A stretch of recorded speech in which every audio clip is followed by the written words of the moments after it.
Welcome to Flunking the Written, a fully spoiled Buffy the Vampire Slayer podcast in which two Uber fans break down every episode of the show. Join Kimberly and Megan every other Tuesday as they overanalyze each scene and discuss the Buffyverse at large. Now let's meet up with the Scoobies and get into this episode of Flunking the Written. What can I say? I flunked the written.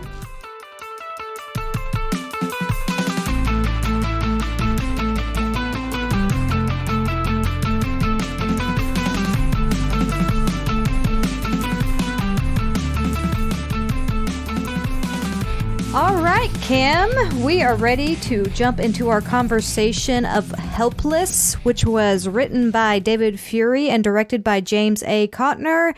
And the DVD blurb is, as Buffy's 18th birthday approaches, she loses her Slayer powers just as she must go up against a crazed vampire who has kidnapped her mother. Dun dun dun. The dun dun duns wasn't actually on the DVD blurb. Yeah. I added that part. Oh. I kind of wish they were. It would be a good idea for when they do the what happened last time. Kind of beat you up, and at the end go da da da. Yeah. Just previously on Buffy, at that end with Tony Head being like dun dun dun. I've always liked this episode. Yeah, it's surprisingly focused, and it goes really quick because of how focused it is. Like, I felt like this is a crazy fast episode to watch. It's a very stupid and useless thing for the, and wasteful thing for the council to do. Oh, yes. This is the episode. Like, this tradition is awful and horrible. This is the episode, if you weren't convinced at this point, this is the episode where you're like, man, the Watchers Council is just awful. Well, I mean, even like, they're awful, and this is a horrible, unfair, cruel tradition. But even beyond that, it's just wasteful. Yeah. Like, it's so rare for a Slayer to become 18. And so you finally have one that's 18 and so has all this experience and knows what she's doing and stuff. And so we're just going to give her a test that could kill her for no reason at all. Like, it's not like this vampire got loose. They brought him to Sunnydale and then he got, And it almost makes it sound like they have a contract with the vampire. Yeah. To do this, I'm not fully sold on this arrangement with this vampire that they have. All right, let's get into our scene by scene. And this episode starts with Angel's mansion and a picnic set out, which just seems really extravagant, especially considering one of them doesn't eat. Mm-hmm. And Buffy pretty much never eats either. Yeah, I mean, she grazes. Yeah. So this seems like a lot of food just for her. Yeah.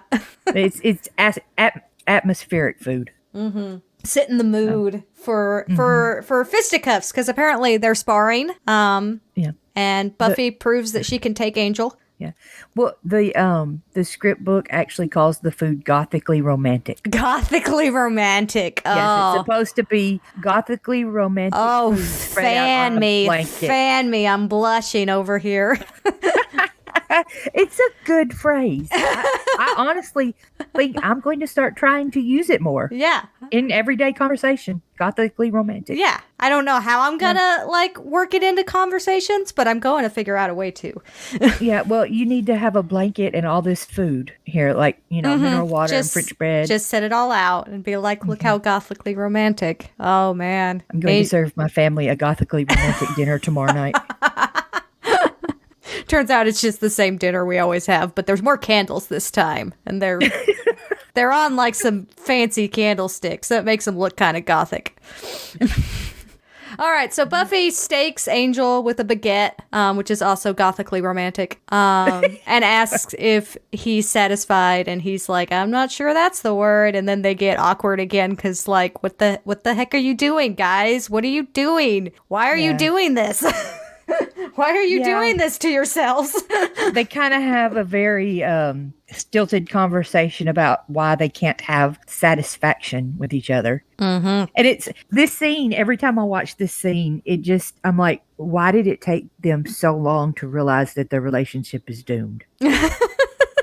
Because at this point, they should know that. They should know, this is doomed. Yeah. And it made sense. The scene in the last episode where it was kind of just a very awkward, but let's comfort each other in this moment hug, where Angel's still trying to figure out how to go on existing, and Buffy's dealing with a lot, and they just kind of comfort each other in that moment. It's very reminiscent of Forever after Joyce dies and Angel comes to be with Buffy, and just that general presence of comfort. I don't know what led to, hey, let's have a romantic, like a gothic romantic dinner at my place in front of the fire, and then start sparring and getting all sweaty. Like, what? How did that?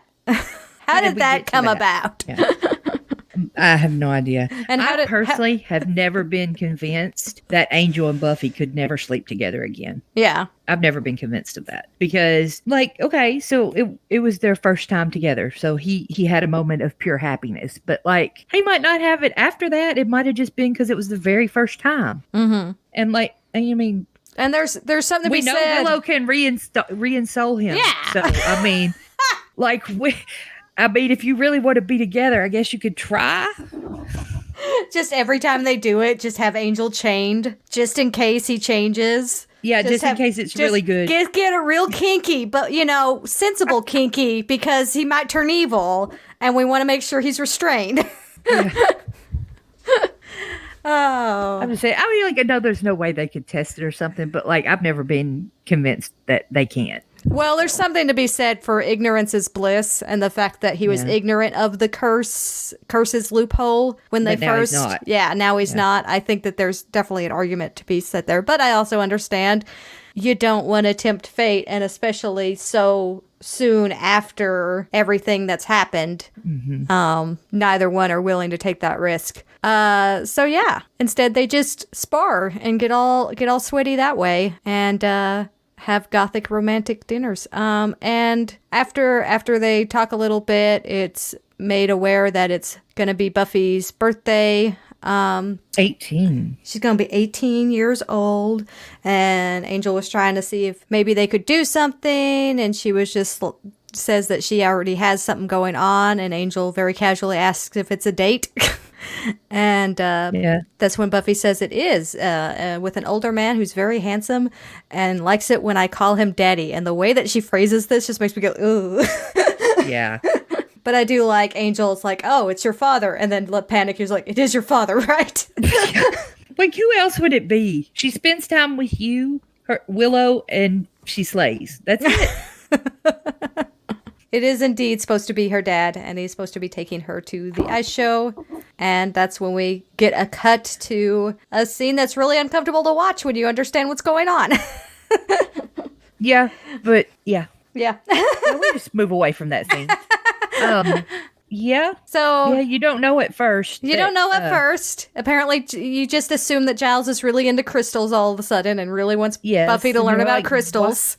Why are we studying crystals? Why do you need to know? You're not a witch. Yeah. I can see Willow studying the crystals. Mm-hmm. But like, why is... How does this help me stake vampires? I need to know. And she it almost seems like she just kind of accepts this as like, this is part of my training, even though it's never really been part of her training ever. Like, very little book work has ever been part of her training, but now this is. And then they make a little conversation about Faith and how she just kind of disappeared for a while. And Giles mentions she's not interested in proper training. And I'm curious, I wonder why he didn't do this test. They didn't do this test on Faith too. Like, the Watchers Council knows about Faith. She's not a secret. Yeah. But it makes me wonder, how old was Faith? Was she younger or older? Yeah, and we had this conversation. I was under the assumption that she's a little bit younger, but I think I may be wrong. And maybe she was called after she was already 18, but that doesn't, I don't know. Like, because she could have turned 18. Like, she's been there for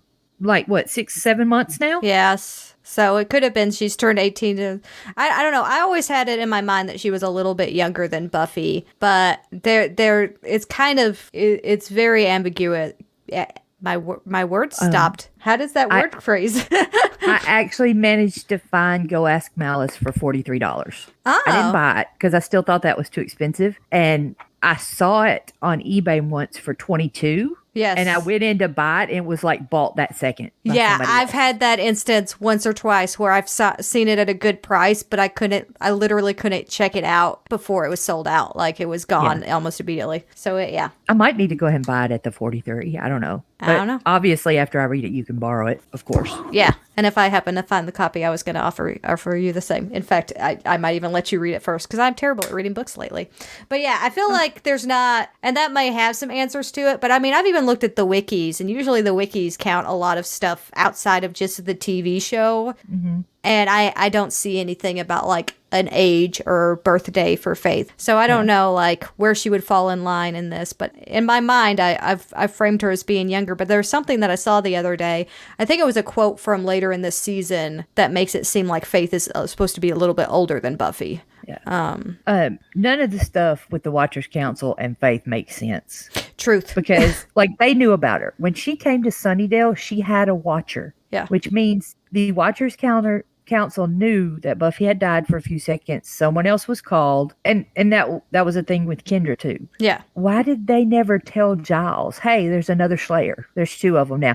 Wouldn't that be something that they would be like so excited about? They'd tell everybody in their organization. You would think. Like send out a memo. Oh my gosh, this happened. You would We didn't know this could happen, you know? Well, And like, why did Giles never wonder if there was another Slayer after Kendra got killed? it would seem like a logical place to think. But he was really preoccupied because, like, Kendra was killed, Giles was tortured, and then Buffy disappeared. And his Right, focus but- was on finding Buffy. So, like, and it wasn't long after Buffy comes back that we get Faith introduced. So I could kind of That's buy true. Giles's tunnel vision there. Well, like Kendra didn't know about Buffy. So like Kendra's watcher probably didn't know. But Faith knew about her. So Faith's watcher did know and told Faith about Buffy. Yeah. See, none of it makes sense. Yeah. None of the Watchers Council stuff makes sense. Yep. You'd think they would have tried a little bit harder to piece all that together. It would have been like, and I'll get into this in season 7 as well, because I feel like the Watchers Council could have had a bigger role in season 7, considering it was so focused on eliminating the Slayer line, and they basically just exist to be blown up in that season. But it would have been interesting to have a little bit more with the Watchers Council, just something to mesh it all together and add a more significant role, and then have them basically be completely ignored by Buffy again, because that's what Buffy does. But still, it would have been fun to have like a longer version of what we get in season 5, where Buffy gets to basically boss all the people in the Watchers Council around. I think that would have been fun. But yeah, the Watchers Council really, while always being something that is talked about, doesn't play a huge role in a lot of the actual show.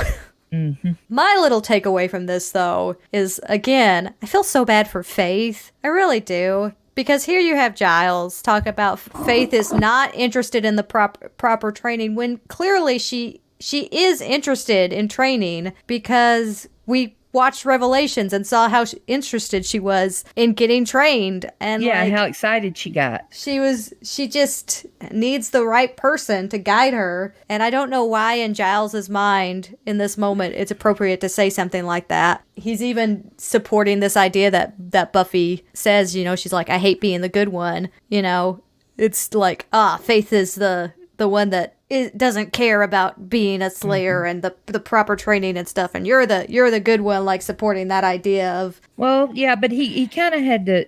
I guess he had to do that because this had something to do with Buffy's birthday, and it wasn't Faith's birthday, and he couldn't let Buffy know that. So maybe he just said that for that reason. Yeah, could be, but it's just. Although his behavior kind of. Yeah. Makes it seem like he really thinks that. Yeah. It just feels like another time when everybody's failing Faith, and it makes me sad. Makes me so sad. They fail her so much. Anyway, basically the scene is set up to have Buffy stare at a crystal. And just as she starts to stare at the crystal, we cut away to Buffy patrolling later that night. She kicks a vampire down a slide and then talks about how funny looking it is, which is great.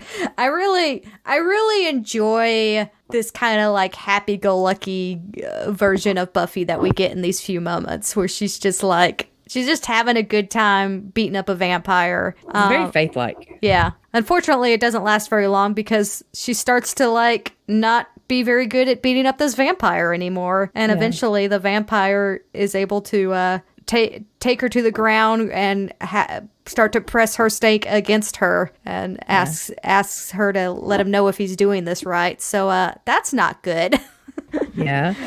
And then it's only by like a very lucky coincidence that she actually stakes this vampire. Yeah. Kind of just jumps on the stake himself. Yeah. Then we cut to the library and Buffy is already in there throwing knives. And Giles kind of looks at her and she tells him that something's wrong. And they look at the target where not one single knife was even close to the bullseye. And Giles is like, well, maybe you shouldn't do that anymore.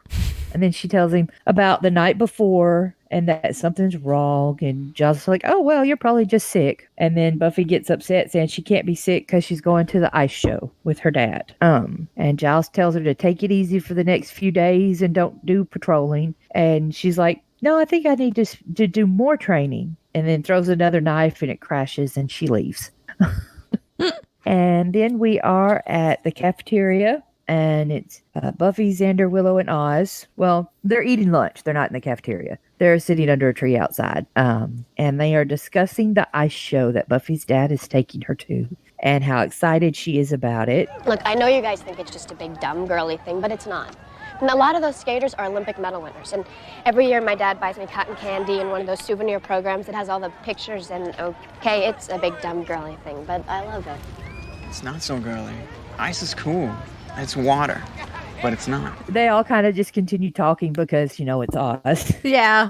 You just learn to accept the Ozness of Oz. My note in this is, what is happening with Oz's jacket? Oh, I didn't see it. I didn't notice what it's what like it's not on him in any way, shape, or form. Like, it's like completely off of its shoulders and it's like bunched up in a weird way. And it's, I guess, supposed to be like a fashion choice, but it seems like a weird fashion choice for Oz to make. No, I'm going to have to go back and look It's now. kind of like the, sagging jeans of jackets. That's what it looks like to me. It's just not properly on in any way, shape, or form.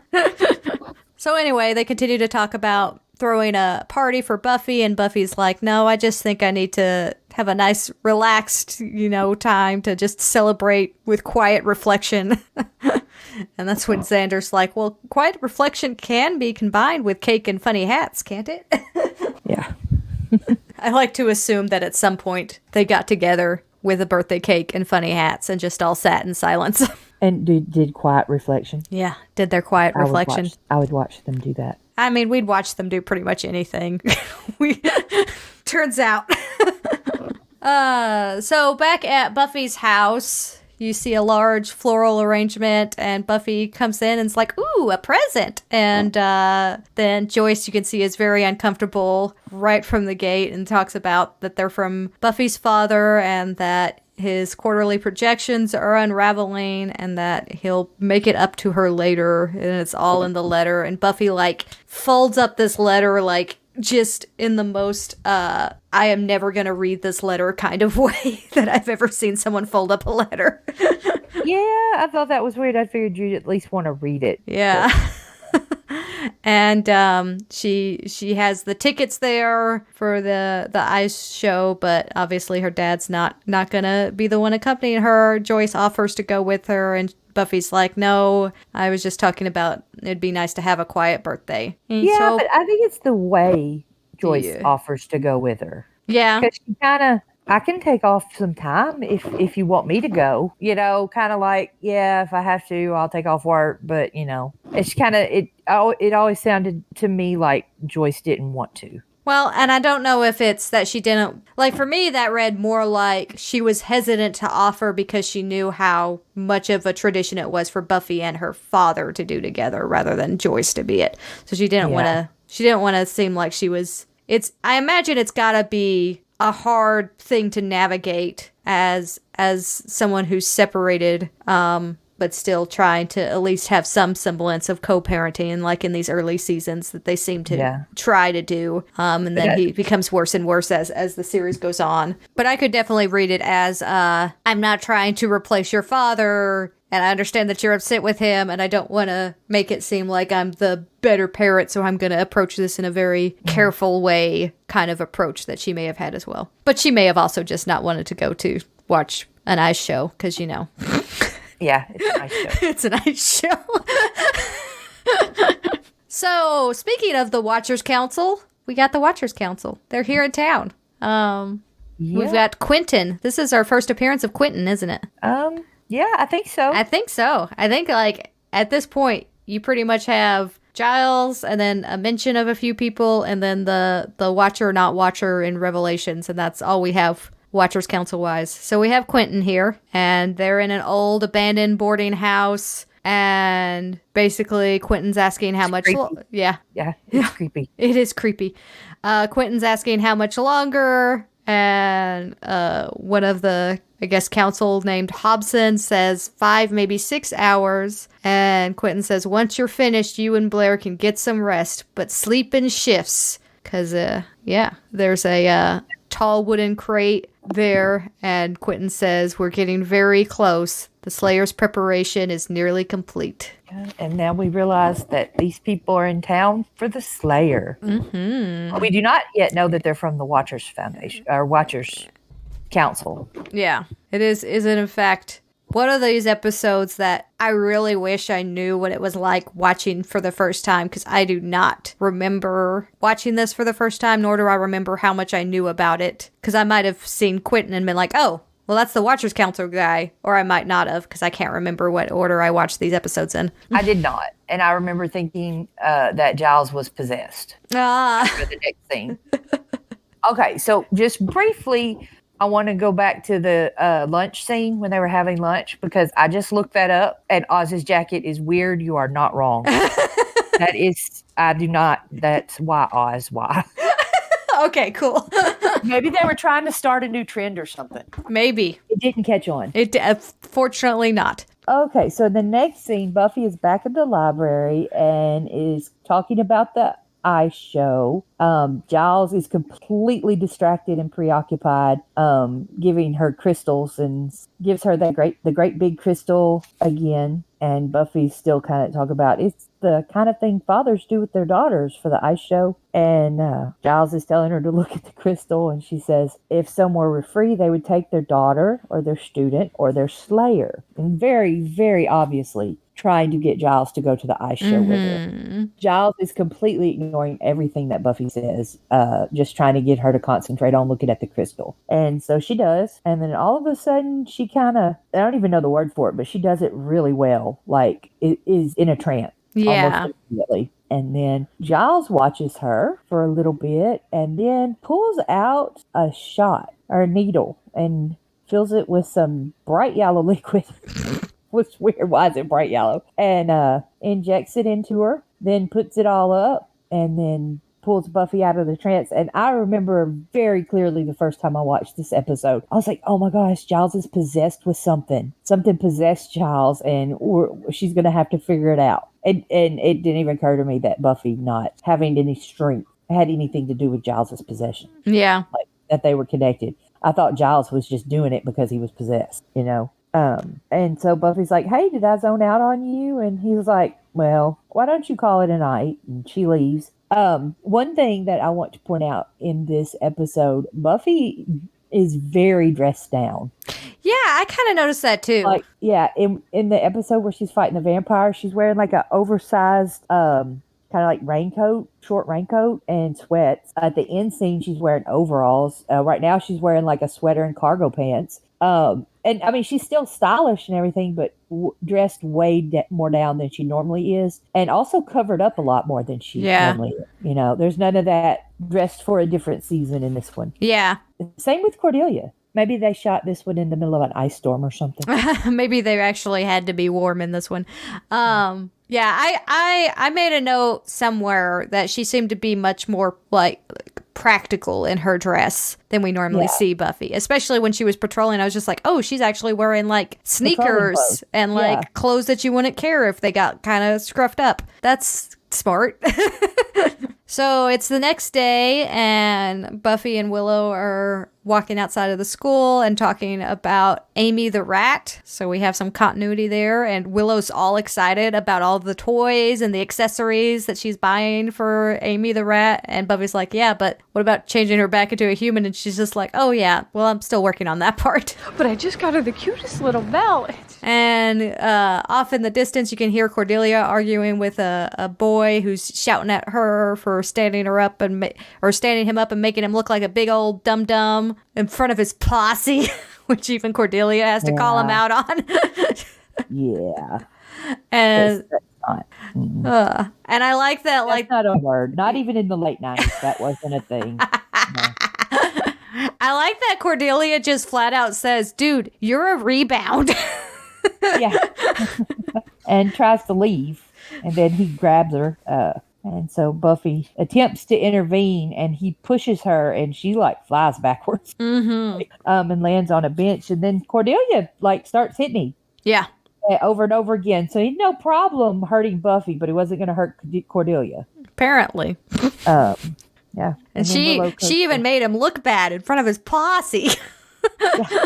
Yeah. And then Buffy catches up to Giles in the hallway. She's freaking out about not having any strength and being rescued by Cordelia. And Giles is like, just calm yourself. And Giles, I feel like Giles is kind of mean in this scene. Yeah. Especially knowing what he knows. Yeah. Because Buffy says that she has no strength and no coordination and throws knives and then Giles kind of looks at her and says, a girl? And says it kind of like condescending, like, you're a girl, And she stops and says, like, I'm not the Slayer. And it says, like, she's supposed to be fearful and scared and vulnerable in the script book. But, like, I'd be kind of irritated at this point. Like, Giles, seriously, I'm telling you something is wrong. Yeah. And you're just going to tell me I'm a girl? What's going on? Yeah. I definitely think that she's more just like trying to figure out what's going on with herself, but also perhaps having some early suspicions about like, why is Giles not reacting stronger to this? Of course, she would never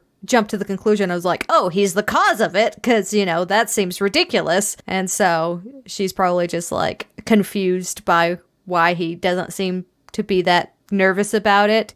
I really hate the I throw lives like, and then Giles finishing the sentence, a girl, because like, it'd be one thing if Giles was possessed, but this is just Giles, and I don't know if he's like overcompensating to try to deal with the fact that he's the one causing this, and you almost have to like force yourself into the role kind of deal and be even worse than you are already in order to continue up the charade and not just be like, it's me, I'm doing this to you, I'm so sorry.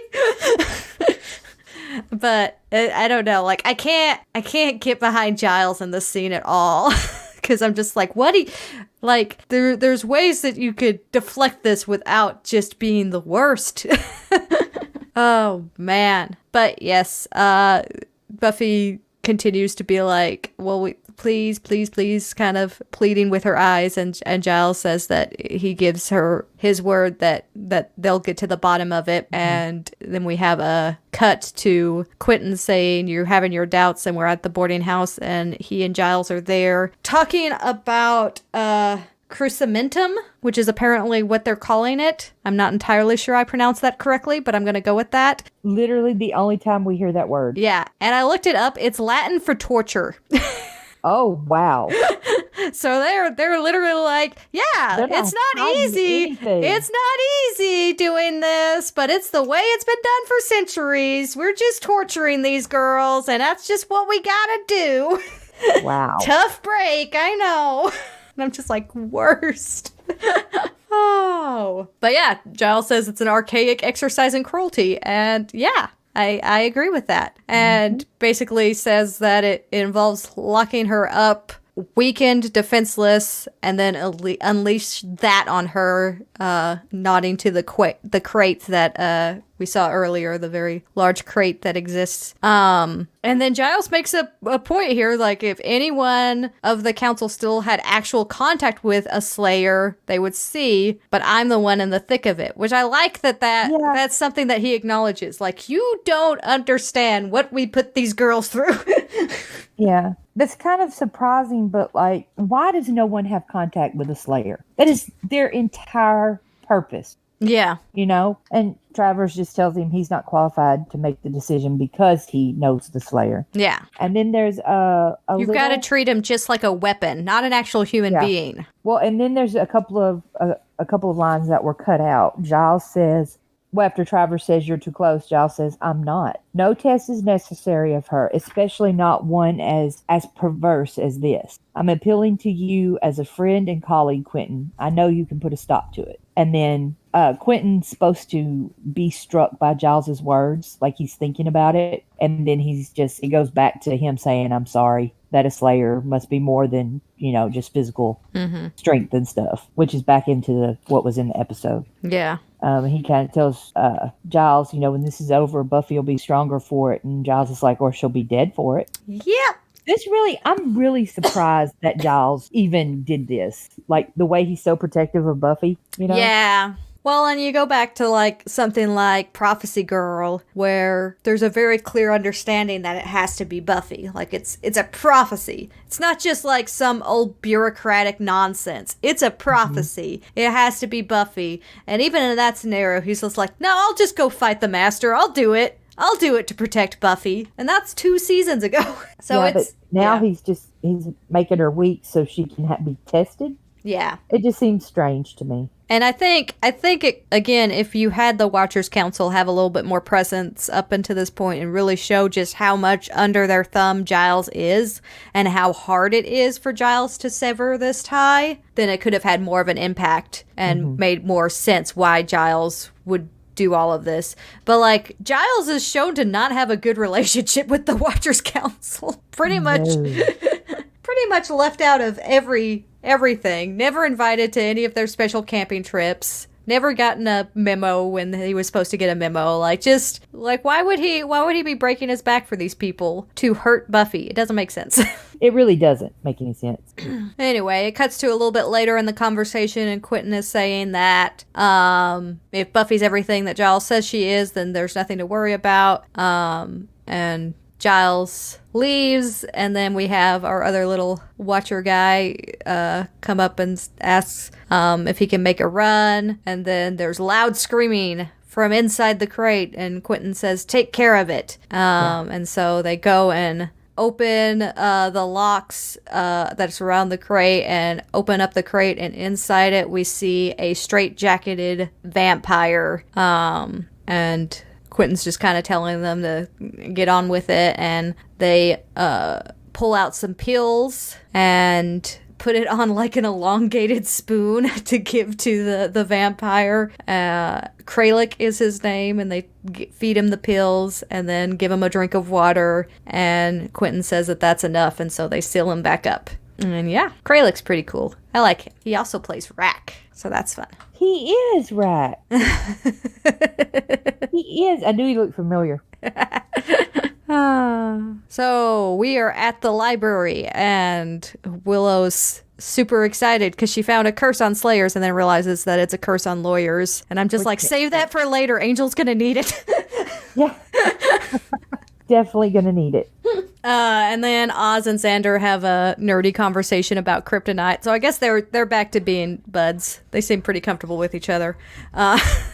And Buffy pulls them out and says, we need to focus on actual reality. Willow says, Buffy, I know that you are definitely, without a doubt, gonna get your powers back, but what if you don't? And this is when kind of Buffy tries to reassure Willow in a little bit and says that she'll deal, and that there's a whole lot of good sides to it. And Willow is actually trying to be like, yeah, it could open up so many, but then Giles comes in and Buffy is immediately focused on like, did you find something? How do I get my powers back? Did you find something? Yeah. Yeah. So it's definitely like set up to be, she's just kind of trying to be polite with Willow and supportive, because we see her open up more later on with Angel about just how nervous she is about the idea of losing her powers permanently. But it is a conversation that I think I would have liked to go on just a few more seconds. It kind of gets cut off before, but I think Willow would have definitely been along the lines of, you can focus on school and you can have a regular life and all of that stuff, and you can be a normal girl. And we never hear the end of that conversation because Giles comes in and basically tells Buffy that he doesn't know anything because he's a lying watcher boy. Yep. And then we're back at the boarding house, and we've got Hobson and Blair. They're switching shifts, and it seems weird because before they were doing it together, like they were feeding him together, but now they're doing it one at a time. Mm-hmm. And so it's Blair's turn, and they hear Kralik start to scream, and Blair goes and opens the door of Hoffman, I guess.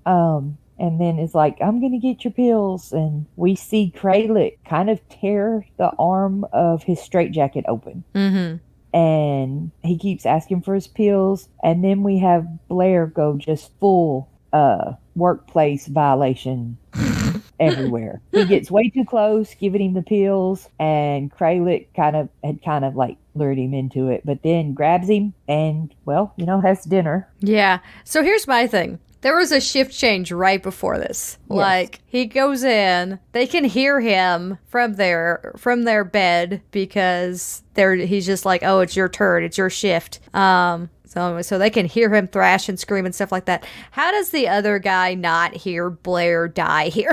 Like, there's noise made that isn't the normal noise, I feel like. How is he not suspect to this? Yeah, like, didn't hear it. Oh, but anyway, so... yeah, rip Blair. We hardly knew him. And we're back at Angel's mansion. Angel is giving Buffy a book of poetry, and on the title page he wrote "Always." And Buffy's kind of like, "Thank you, it's beautiful." And Angel's being all self-conscious about it, and she's just like, "It's sweet and thoughtful and full of neat words to learn and say, like wilt and henceforth." Then why'd you seem more excited last year when you got a severed arm in a box? Yeah, it doesn't seem like a Buffy type. Doesn't seem like a Buffy type of gift at all. And then Buffy starts talking about how she's freaking out about the fact that she may be losing her powers. Huh? And Angel's kind of like, well, you lived without them before, you can do it again. And Buffy says like the obvious thing of like, I've seen too much, I know what goes bump in the night, not being able to fight it. And just like, I could just hide under my bed, I could become pathetic and have Mr. Pointy to show off the stake that she had bronzed and all of this bit. And I feel like the other side of this that isn't really mentioned in this, is the side of, or I could go and get myself killed because I can't stop myself from going and trying to help, knowing all of this, which I think is really more likely that she would be motivated to continue to try to fight evil, even though she doesn't have that Slayer strength. But here she's more talking about, what if I just get so scared that I hide all the time? Mm-hmm. Even though in this episode we see multiple times where that is not the case. Like even after this interaction, she decides to walk home by herself. And then she decides to go and, save Joyce by herself. I mean, that is not the version of Buffy that I think is going to happen. If she suddenly lost her powers, I don't think she would be hiding under her bed. No, most definitely not. So here's the thing. Angel actually kind of calls her out on this and says that you've never been helpless or boring. And this is when Buffy goes into kind of her pre-Slayer days and talks about that a little bit. But at least Angel is kind of just like, yeah, even if you didn't have your powers, you're not helpless. Yeah. There's no way you're helpless. He gets it. But yeah, she talks about how shallow she used to be and how she could be compared to a certain person by the name of Spordelia. And Spordelia would look like a philosopher next to her. And this basically says that if I didn't have that power, what would I have to offer, and why would you like me? Mm-hmm. And this is when we get into a scene that seems like it's gonna be romantic, and then gets really gross, and then ends off being romantic with the acknowledgement that it's really gross. Yeah. Like, okay. This is perhaps my least favorite Angel speech. Yeah. I really don't like this speech. All the scenes with Angel in this episode are trying to be so classy. Yeah. Like the big gothic picnic and then the poetry book that he gives to Buffy. Yeah. And then I was just like, this Angel. whole speech about warming your heart with my own. And it's all like, you're very intense. This is very intense. All the scenes with Angel are very intense. Like, what's with the poetry book? Can we just go back? What's with the Angel? You've had a tried and true gift for Buffy since you met her. Give her jewelry. She likes jewelry. Keep giving her jewelry. That's worked out so well. You got the cross necklace. You got the clotter ring. Just stick to what you know, dude. Yep. Oh, why a book of poetry is just not Buffy. Yeah. Give the book of poetry to Spike. So, we're back with Kralik. Blair wakes up and immediately knows what is just straight up I'm your lackey guy. Like, I don't know what kind of magical thrall powers Kralik has over him, but it's just immediately starts to break Kralik free, doesn't even have a conversation with him about it. Well, I mean, he still remembers things. He knows that who Kralik is and that he's there for the Slayer and all that. So he, I guess. Maybe. I don't know. There's just Blair's super efficient. Let's just say, as a vampire lackey, that's who you want. Yeah. My problem with this is they just switch shifts, right? Mm-hmm. So their shift at the most would be 12 hours, right? I don't think it's nearly that long, and your problem is totally legitimate. So Kralik has bit this guy, turned him into a vampire, and he has risen all before at least the next shift has started, at the very least, which has to be before 12 hours. But we are always staking vampires when they've risen from their grave, which I assume is more than 12 hours after their death. Yeah. Like they've been, to a funeral home and prep and had a funeral and everything. And that would be a few days. So why do vampires rise at different times? My only, here's the only way. This is clearly just, it needed to for the plot. And that's the real answer.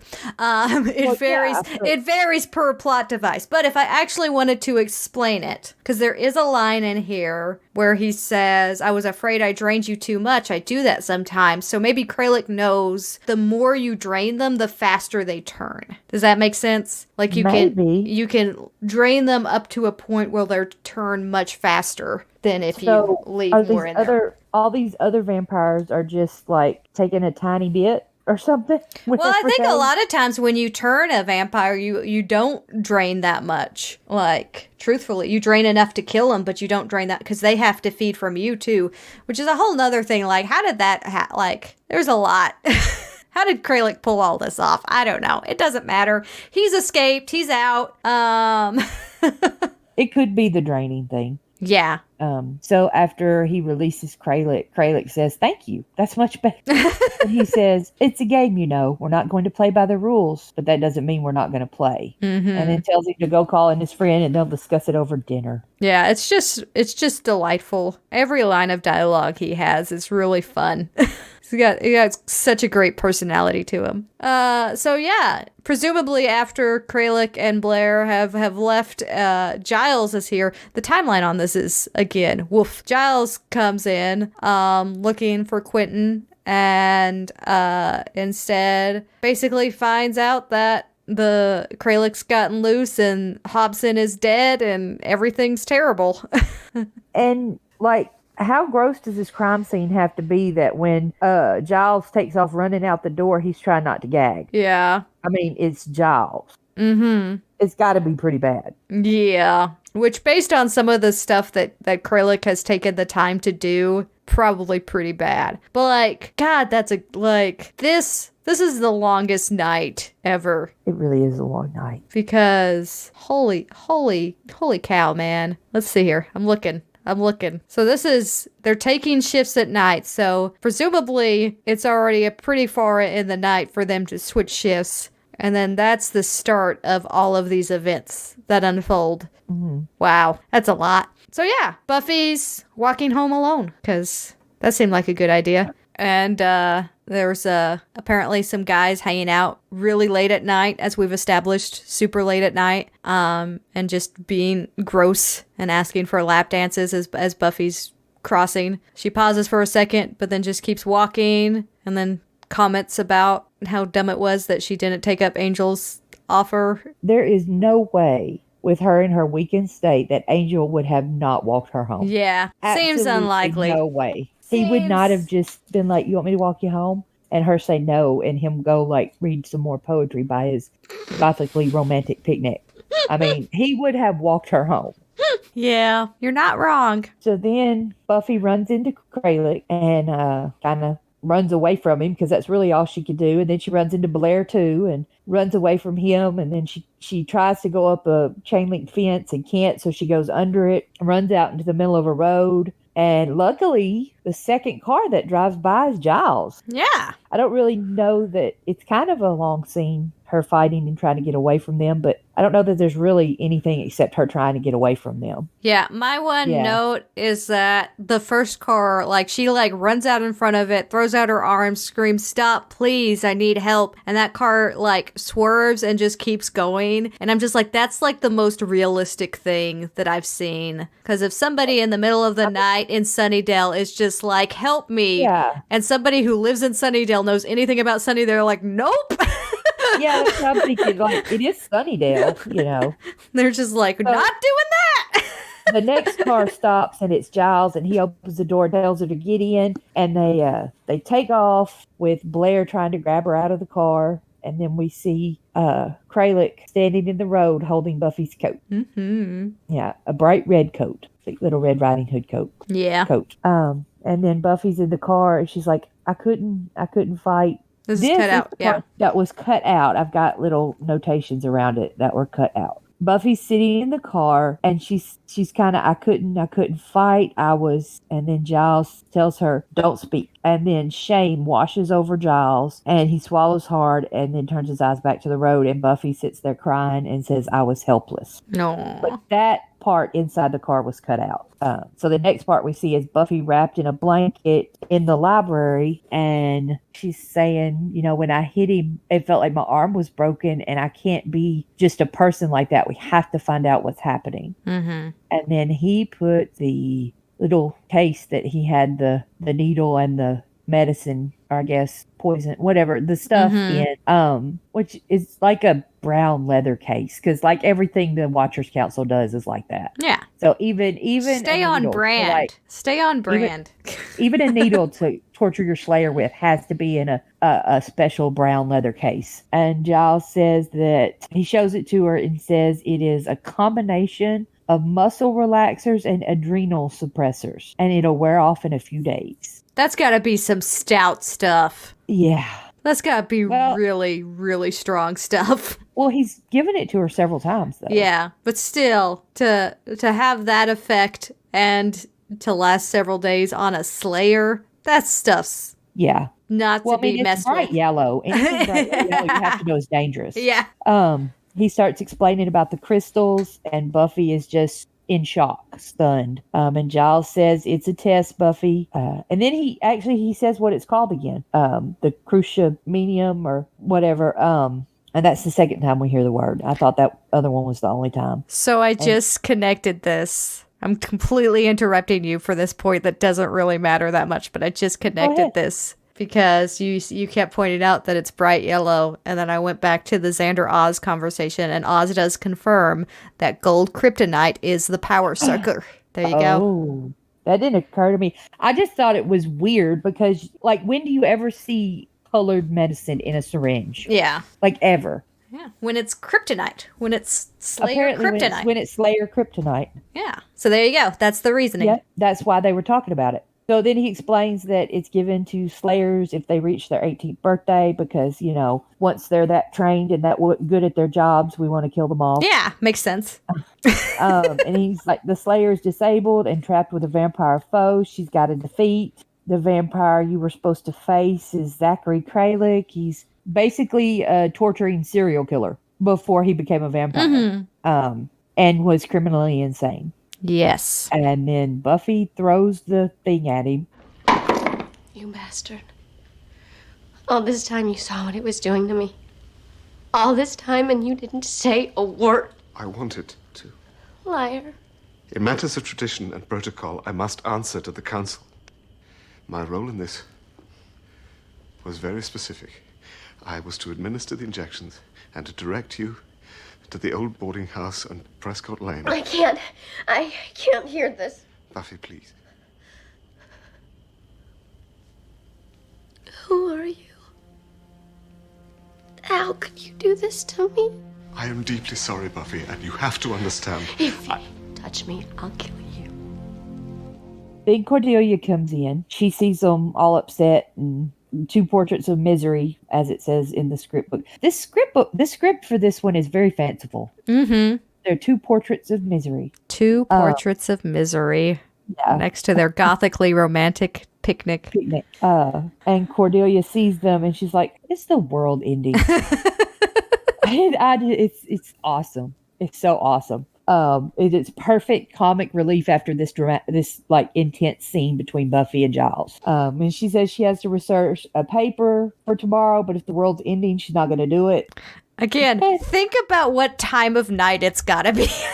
Yeah, I mean, I guess if Cordelia's just like, it's 3 a.m. Giles is probably there.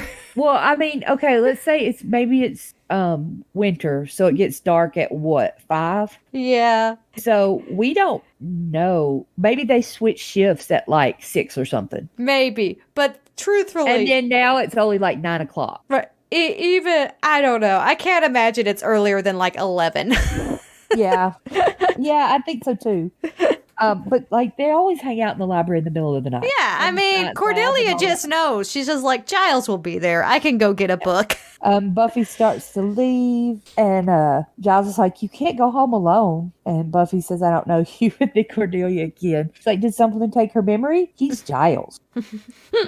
Which is, I mean, both those things are a possibility. Yeah. Like, she's not wrong. And she asked Cordelia for a ride home. And then Cordelia, she comes through. She's like, "Oh, of course," because she realizes this is serious. But then tells Giles if the world doesn't end, she's going to need a note. Yeah. I like that scene. It's very funny. Nice comic relief after everything else being so intense. Absolutely. If you need, if things are really intense and you need to lighten stuff up, just throw Cordelia in there. It'll work itself out. I love that little moment where she's just like, of course, and it again supports this conversation that we've had before about Cordelia being an acts of service type of love language person. Yes. And like we've seen this before when things start to fall apart and something as simple as a car ride is asked of her, but like she somehow offers it in such a way of support and like, this is something that you didn't even have to ask of me kind of way of framing it. And that's what it really feels like here. It's just like,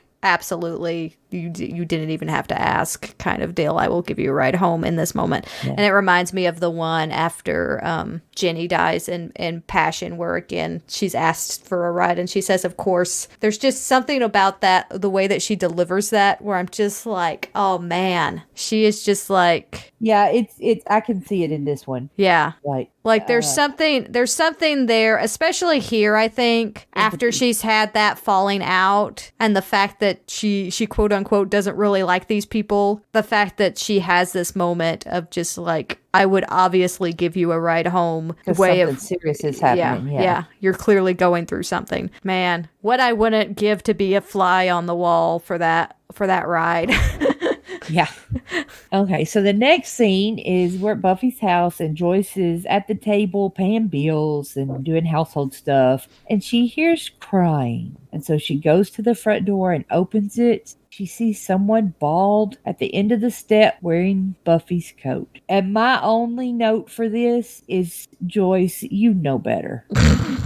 That's my only note. I wrote, Joyce, you know better. Mm-hmm. So she goes down there. It's like, Buffy. And then Kralik turns around and touches her arm and says, "Mother." Mm-hmm. And he's creepy. He is. I love him. He is creepy. I love him so much. Yeah. Yeah, Buffy returns home. She pushes the flowers that her father sent into the trash. Okay, so I hate this.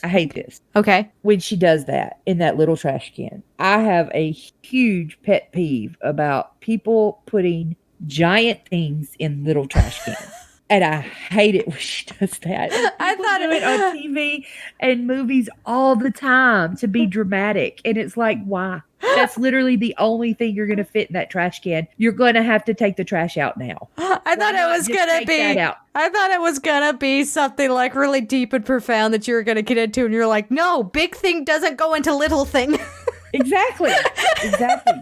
Yeah. Why? Because like now you have to take the trash out. You can't fit anything else in there. Oh, that's the best. Thank you so much. I know it's insane, but like I have a huge pet peeve about that. Like you don't put something bigger than the trash can in the trash can. It's pointless. Okay. So sorry, go ahead. Anyway, Buffy notices that the front door is open and runs up to it and finds a picture. It's of her mother and on the backside is written "come." And so she immediately goes into action and goes up to her room. Is a very, very early selfie. Just so you know. Polaroid selfie. It was a thing. You saying that Kralik's like really like ahead in the selfie game? He would have. Yeah, I think so. He would have been a big supporter of like flip phone cameras. He would have done all that. Well, I mean, they're not very far away from them. Yeah. Fortunately, he'll never make it. He'll never know. Yeah. Wow. This is like 3 seconds of footage and we've gotten all off the rails. Buffy goes and she gets a whole bunch of weapons. We have a note of her taking holy water and putting it into her pocket. So we know that that's going to be a big deal later. But you forget about it. You do. But you forget about it until because you just see it and then you're like, oh, she's taking holy water. And then you don't think about that again. Until you watch it the second time and then you're like, oh. My only note on this scene where she packs all the weapons and tries to pick up the bag and can't really carry it is, why are you not calling Angel to help you? Like, call Angel. Like, come on, Buffy. You don't let him walk you home. You don't call him when this is happening. I get you're the Slayer, but like, you're weak right now. Like facts. Like she knows exactly why she's weak and she knows how long it's going to last and she knows that she is not ready for this fight. And she goes anyway. Angel. Yeah. It goes anyway. Well, maybe Angel doesn't have a phone and it would take too long to get to Angel before she has to go and save her mother. Maybe that's the reasoning. And so our next scene is we've got Joyce bound to a chair and she's gagged. Kralik is asking if he can call her mother. Mm-hmm. And then obviously he had a really bad childhood. I was about to say, I think I'm just going to one of those childhoods that create sociopaths. Oh, yeah. Yeah. Yeah. Not that having an abusive childhood is always going to create a sociopath. It's true. It's got to be a perfect storm of all kinds of different factors. But like one of those that helps. Yeah. If it's going to happen anyway, But it's dark. Like, I mean, and he just kind of mentions a few bits and pieces, but it's dark. Yeah. And just like that's the one he mentions. What else did she do? Yeah. Like, and how did he get medical treatment for that without like someone calling Child Protective Services or something? I don't know how old he is. Yeah, I don't know what point this happened. Yeah. And what point in time? It's because he was put in an asylum for the criminally insane. Yeah, that's pretty. We don't really have those anymore. That's pretty old school. Yeah. Yeah. So he's probably too old for Child Protective Services, but still, he would have had to get medical treatment for someone doing that, or he wouldn't have survived. Mm-hmm. Then he talks about how his mother's dead to him now because, he killed and ate her. Mm-hmm. There's a moment in the speech where he talks about how he plans on not killing Buffy, but in fact making her into a vampire or making her like him, different, and then getting to have her eat Joyce. But I like it's interesting that this is the path that he decides he wants to go down. He doesn't want to kill the Slayer. He wants to turn the Slayer, which makes me wonder, like, he's built up to be a worse than an everyday vampire kind of foe. But I almost wonder if there's like some concept that they were thinking in mind with him, but didn't really explain, but like part of what makes him special because of just how obedient Blair is that he has more control over his sired than typical, and like there's some other like potential things you could play with there. But like I feel like something about turning a Slayer into a vampire has gotta be like a weird faux pas that vampires just aren't into. See, I think it would be interesting to have like one of the fan fiction or stories or something about a Slayer that was turned into a vampire. Mm-hmm. And I'm sure it exists, but like I feel like it's something. I want to find it. I feel like it's something that vampires wouldn't want. And I don't know, like... Why? Well, I guess because you're essentially creating what is potentially a stronger vampire than you. And that's not something that vampires necessarily want. Yeah. They don't want their creations to be more powerful than they are, typically speaking, I wouldn't think. So it's there's an unknown to it that I think vampires would fear, because vampires are in fact big scaredy boys. I don't know. Like, it just doesn't seem like something that a typical vampire would want to do. They'd want to kill the Slayer, but they wouldn't want to turn the Slayer, whereas Kralik wants to turn the Slayer. Maybe that's part of his torture. Yeah, maybe he's not wanting to go after Buffy, he's wanting to go after Joyce. And so part of his psychological torture is to kill her daughter and have her daughter eat her. Yeah, well, considering that he even says that I have a problem with mothers, that tracks. Like, yeah. It's not even about turning the Slayer at this point. It's about, oh, you're a mom. I like making moms miserable. Let's do that instead. All right, so Buffy sneaking into the boarding house. Sans anybody else to help her out, even though she has many capable friends. And yeah, she kind of goes in as quietly as she can. She props the door open with a stake. She has a crossbow and she's kind of wandering through. And as she gets a little bit further in, she opens up a door that's been bricked up. And then we see Blair reach down and get the stake from the door, which closes and makes a sound. So Buffy spins around. And yeah, it's just a lot of tension, a lot of helpless Buffy being all helpless. And then we have a scene with Giles and Quentin. We have Giles in his office, and I'm guessing this is like right after Buffy and Cordelia left. And maybe the timeline doesn't match up entirely. Yeah. He's on the phone. It's ringing.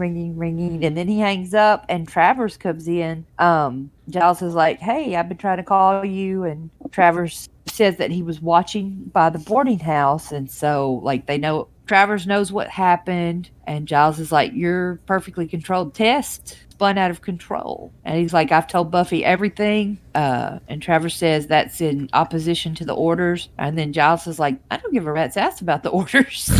There won't be a test. And Travers is like, yeah, the test has already started. And Giles wants to know how and why. And Travers says he doesn't know. And then Giles, leaves, obviously going there. And Travers says, we have no business interfering. And Giles throws him into a cabinet and it's like, this isn't business. And he leaves, which we assume is, obviously he's going to the boarding house. Yes. And then... I would like to note, it just occurred to me, I assume everybody who's listening is a big enough Buffy fan to understand this, but his full name is Quentin Travers, and so I keep calling him Quentin, and Kim keeps calling him Travers.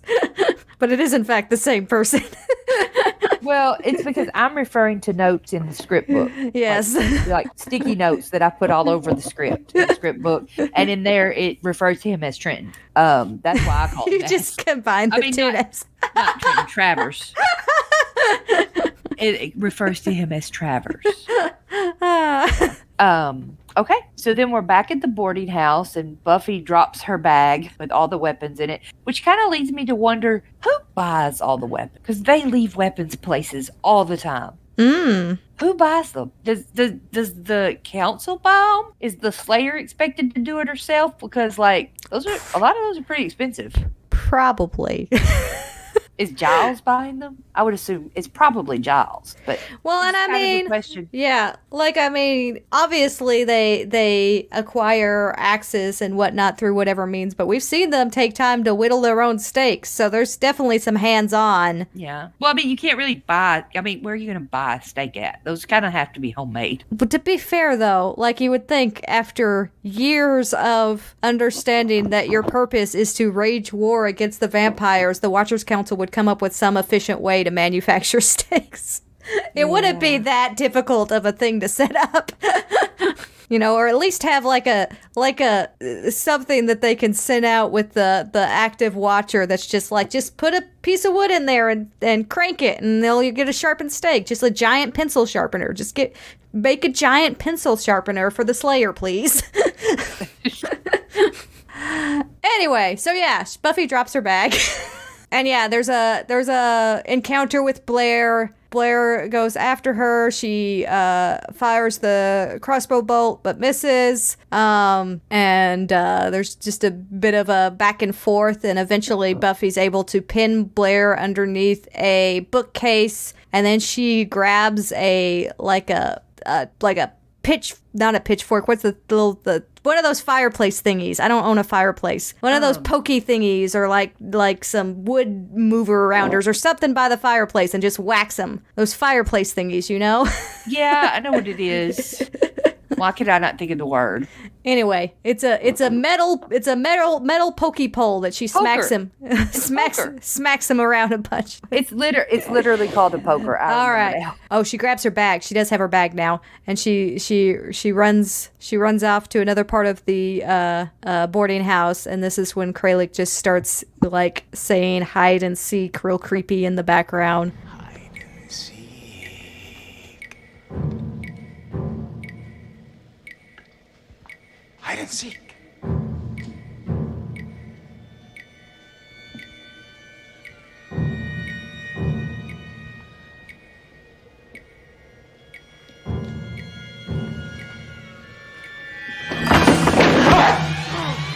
Why did you come to the dark of the woods?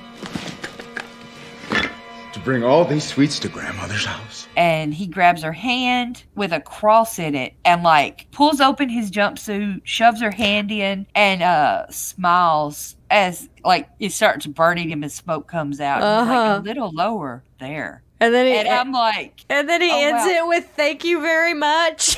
Yes, but like when I first started watching Buffy, when I first saw this episode, I was 20, I think, and very, very naive and sheltered. I did not realize that was meant to be sexual, like a sexual thing. And I think I probably watched this episode multiple times before I did realize that that's what it was about. I was at least close to 30 before I realized. But now I can't not see it. Yeah. And it's really gross. There's just a lot here. It's mesmerizing to watch, but it's hard to summarize. It's a great big fight. It is. Like, it's throughout everywhere. Because she, goes through the room and finds the dead body. And then eventually she ends up in the room with all the pictures, which is just a creepy scene. And all the while... hundreds of pictures of her mom. Kralik is Angela's level of craftsman. I'm just going to say that right now. I just feel like we need to take a second. It's one of those things that is such a it's almost serial killer trope for television to have a room like this, to have a weird, but it's so effective, and it's set up in such a fun way with the previous scenes where you show him just taking a bunch of pictures, and you're just like, why is he doing this? Oh, to just create a room full of pictures of this that Buffy may not even wander into. This is just something he's doing, because why not, I guess. And man, creepy villain here. Really enjoy this. I kind of wish that there was a little bit more to explain, because I feel like there's something extra going on here. And there's something to be said with the ways that mortal insanity can twist the way that a vampire behaves, because we have Drusilla as a case, and now we have Kralik as a case here, and I feel like it'd be an interesting thing to like dissect a little bit and write a research paper on it. Kralik wants me to write a research paper on him. That's what I'm getting the vibes from. He does. He really does. Like that's what I like. He's communicating that to me. He's just like, you really just want to write a paper on me, and I want to let you. I feel like he deserves a much bigger like character study than I'm going to be able to give him in this podcast, because he's interesting. Very. There's a lot of insane vampires. Yeah. Oh man. So in the room full of pictures, Buffy kind of, freaks out a little bit because, it's full of pictures of her mother, but Kralik is still heard in the distance, and so Buffy runs out, and then outside in the hall he grabs her, but eventually like loses his composure and starts to like scream and reach for his pills, and that's when Buffy's like, oh, this is an advantage I have, and so she grabs the pills and runs away, and he's like, no, not my pills. That's exactly what he says, and he sounds exactly like that when he says it. Yes, I can vouch for that. And then she like jumps into like a laundry chute and like slides down into the basement, which happens with actually no knowledge of where she's going to end up. Yeah, which actually happens to be where Joyce is tied up, so that's convenient. But we'll go ahead and put this in a tick in the trapped in a basement, because it is a confirmed basement and Joyce is very much trapped, so we gotta put that counter on there. Yeah, let me put that in. That's the only one I'm committed to, because that one's gonna get high. So we're at 9. 9. Nice. Was there a body behind a door in this episode? I feel like there was a lot of doors open. No. No. I guess you could count the not Blair one. Because Giles opens the door and there's a body there. Isn't that Benson or something like that? Hodson, I think. Hobson.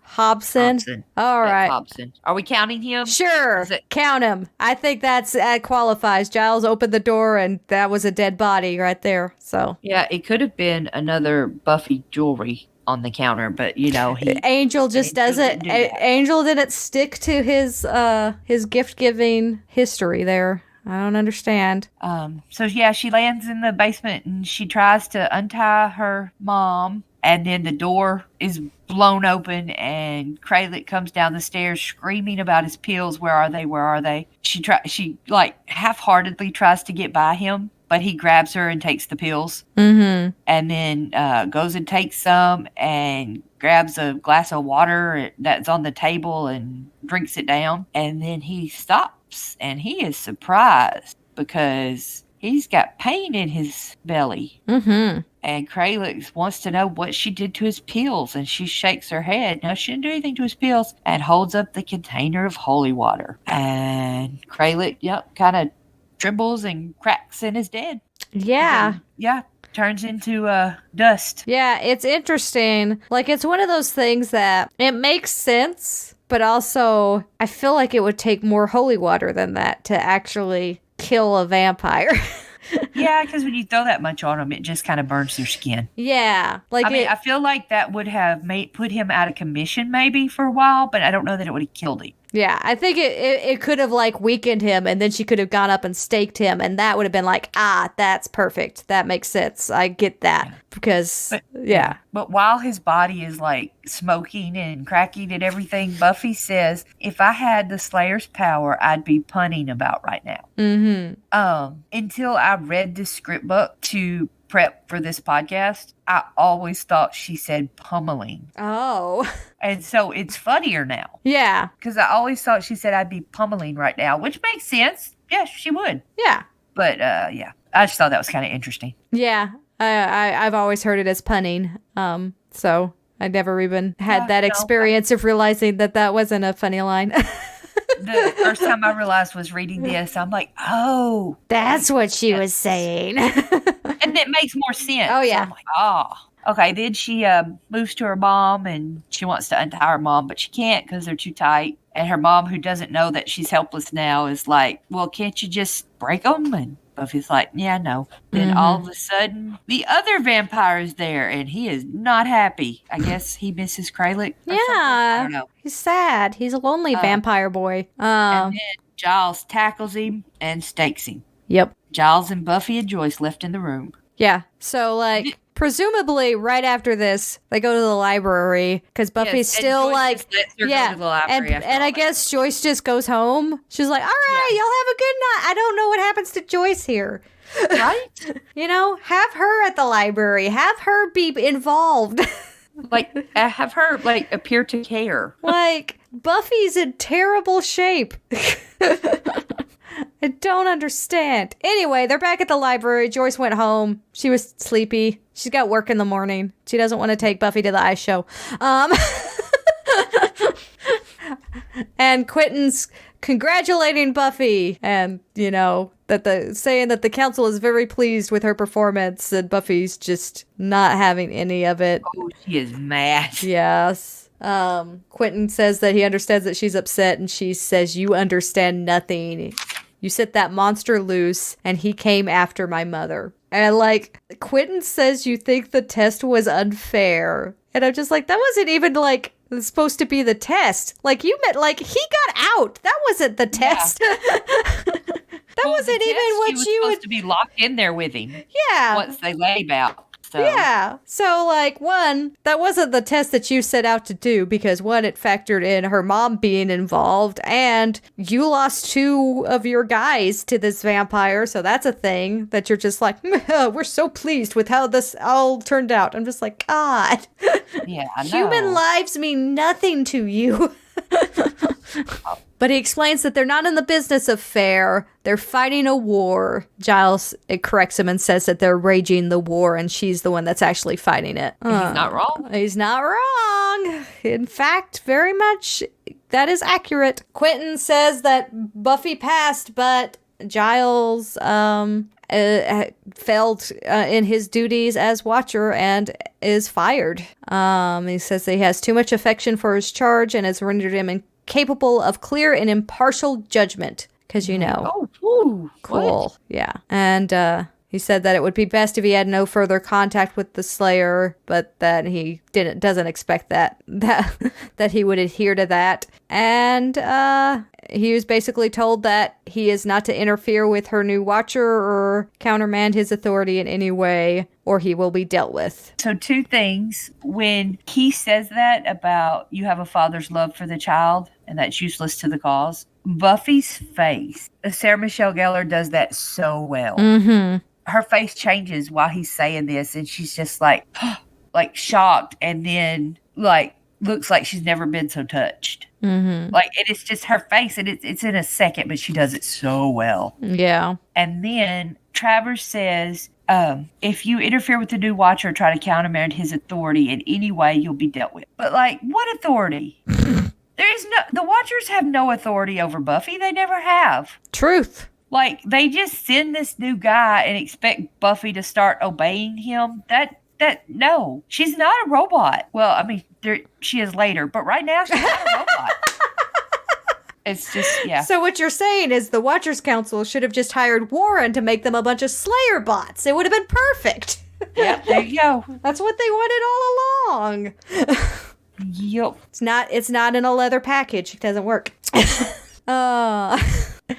Yeah, so we can all agree that the Watchers Council is the worst. But we can also agree that the Watchers Council is kind of just the worst conceptually too. They don't make sense. They're the worst because they're terrible people, but they're also the worst because they're not written very well.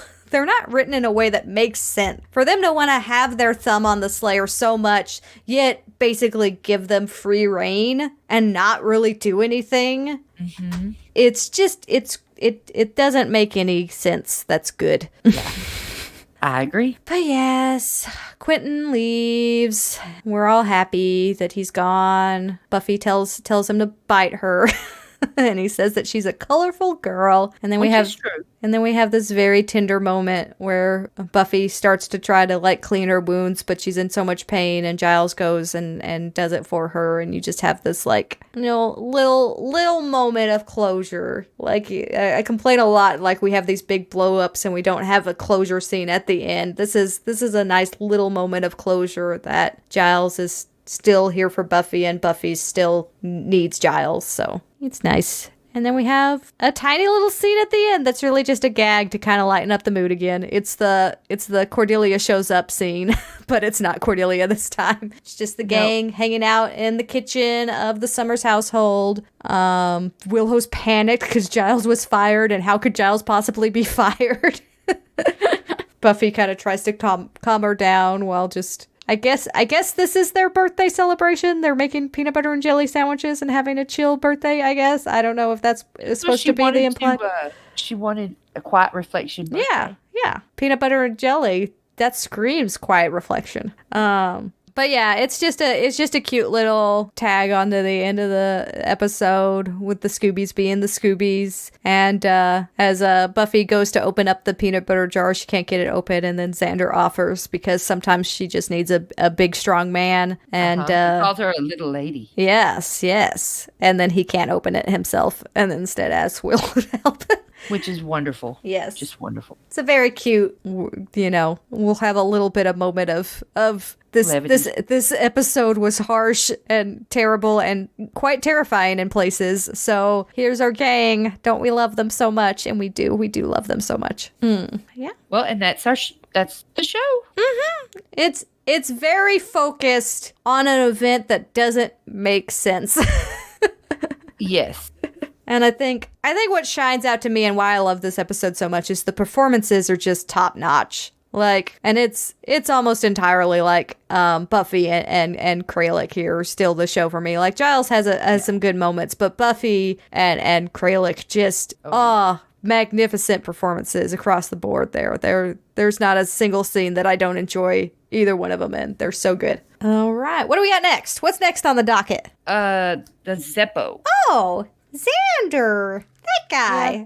I've never really liked that one very much. I enjoy it. It's going to be one that I'm going to get a little bit more technical on the reasons I enjoy it, but I understand the people who don't really care for it. But it's going to be a fun little something. It's also a very focused episode. We got a couple of focused episodes. Like this is very focused on the single event, and the next one is very focused on Xander specifically. So that's interesting. Again, we won't get really back into the season arc stuff until Bad Girls, which is kind of. I think it just stays that way. Yeah, I think at that point there's not a whole lot of filler after that. Maybe Earshot, but Earshot is amazing. So Earshot is good. But yeah. All right, so we'll be back next episode with the Zeppo, and we thank you all so much for listening, and this is where we say bye.